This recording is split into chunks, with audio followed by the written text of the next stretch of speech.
mkandarasi yoyote ambaye atafanya kazi kwenye huu mkoa ambao Makonda ndio mkuu wa mkoa, kwanza mfahamu sina aibu. La pili, naheshimu makubaliano. Hapa tumeambiwa miaka 2.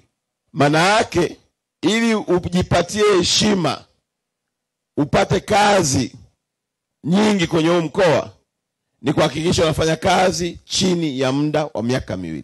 Mkuu wa wilaya ameombea kazi hapa, na mimi ningependa vijana wapate kazi, lakini pia tujiheshimu hiyo kazi na tujitume.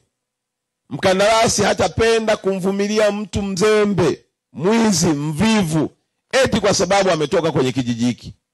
Huyo fukuza, na ikiwezekana wape taarifa polisi wamchukulie hatua.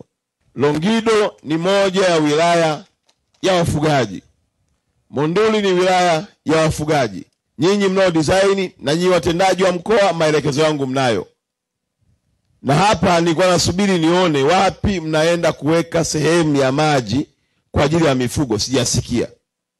Sasa swali kwenu, huwa mnanisikiliza napoongea au huwa mnanisikiliza mnayaacha kwenye mkutano? Napoongea au huwa mnanisikiliza mnayaacha kwenye mkutano? Pate kabla sijafika Arusha mjini. Vinginevyo bado mikoa iko mingi. Kabla sijahama mtatangulia nyinyi. Si vibaya tukikutana siku moja Katavi ya kwamba ulituhamishia huku mzee na sisi tumekuwa wenyeji, tumekukaribisha.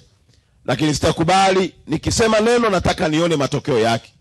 Nitarejea kuona ya kwamba eneo la malisho, eneo la maji yapo, ili wafugaji waifurahie hii miradi ya maji, kwa sababu si tu kwa ajili ya binadamu, ni kwa ajili pia ya uchumi wao.